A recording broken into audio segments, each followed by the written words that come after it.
नमस्कार दोस्तों, हम हैं अजीत सर। आज आप लोग पढ़ोगे संख्या पद्धति, यानी संख्या किसे कहते हैं। तो देखो, संख्या दो प्रकार की होती है, एक होती है वास्तविक और दूसरी होती है काल्पनिक। ये हुआ आपका वास्तविक, ये दूसरी हुई काल्पनिक। वास्तविक और काल्पनिक दो प्रकार की संख्याएं होती हैं। अब यहाँ पर आपका दे दिया गया है कि वास्तविक और काल्पनिक। इसके बाद यहाँ दिया है वास्तविक के नीचे है परिमेय और अपरिमेय, दो प्रकार के वास्तविक काल्पनिक। और फिर वास्तविक में होता है दो, परिमेय और अपरिमेय।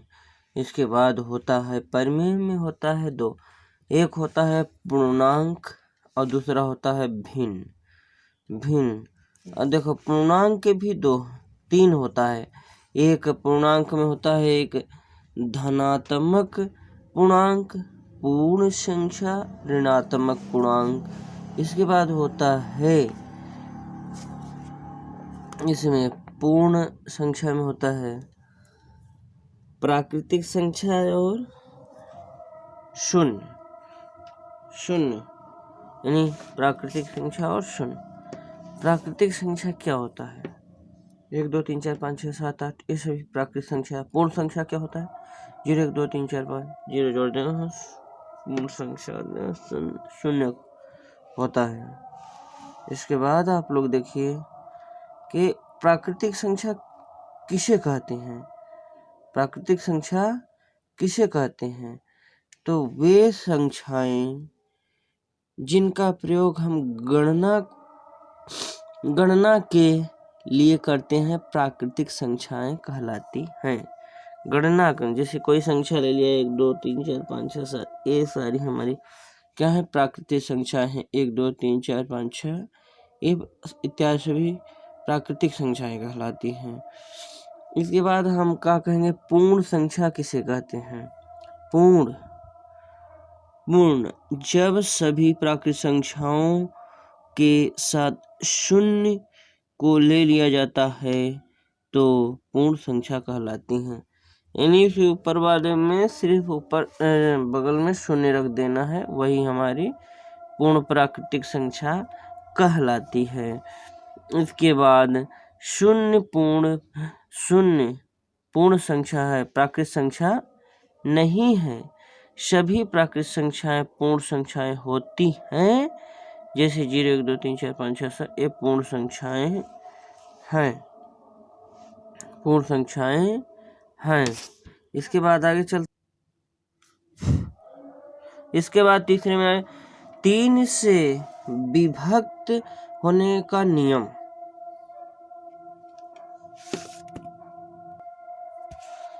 सभी पूर्णांक कितने हैं? सभी गणना करने वाली संख्या शून्य और नकारात्मक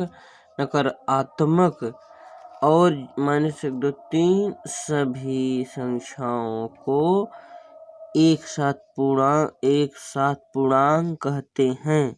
जैसे देखो, यहाँ पर दिया है, कोष्टक कर दो, माइनस यहाँ शून्य, -1 2 3, यानी उल्टा साइड माइनस लगाएंगे और यहीं से +1 2 3 लिखेंगे इधर दाहिने साइड, तो वही हमारा बाएं साइड धन, यही हमारा पूर्ण संख्या हो जाएगा। इसके बाद सकारात्मक धनात्मक पूर्ण संख्या होता है। तो सकारात्मक 1 2 3 4, यानी प्लस जहाँ पॉजिटिव होती है, सभी धनात्मक अंकों को सकारात्मक कहा जाता है। और नकारात्मक पूर्णांक संख्या यानी निगेटिव, -1 2 3 4 सभी ऋणात्मक नकारात्मक अंकों को नकारात्मक पूर्णांक कहते हैं। जैसे 0 एक ऐसा अंक है जो ना तो धनात्मक और ना ही ऋणात्मक होता है। तो देखो, 0 1 2 3 4 5 सभी धनात्मक संख्याएं समुच्चय हैं। 0 -1 2 सभी ऋणात्मक समुच्चय हैं, ठीक है ना, ऋणात्मक समुच्चय। अब ले लो, सम किसे कहते हैं और विषम किसे कहते हैं। संख्या में आ जाओ। सम संख्या वे संख्याएं जो 2 से पूर्णतः विभाजित होने सम संख्या कहते हैं। जैसे 0 1 2 3 0 2 4 6 0 2 4 6 8 आता है। वे संख्या हमेशा 2 से विभाजित हो और सम संख्या होंगी। जो 2 से हमेशा विभाजित हो जाए वो हमें 6 2 4 6 8 10 12 13 12 14 16 18 20 22 ये सम संख्याएं हमारी सम संख्या कहलाती हैं। और विषम संख्याएं जैसे उदाहरण दिया है, देखो 2 4 6 8 10 12 14 विषम संख्याएं वे संख्याएं जो 2 से पूर्णतः विभाजित नहीं होती हैं। जो 2 से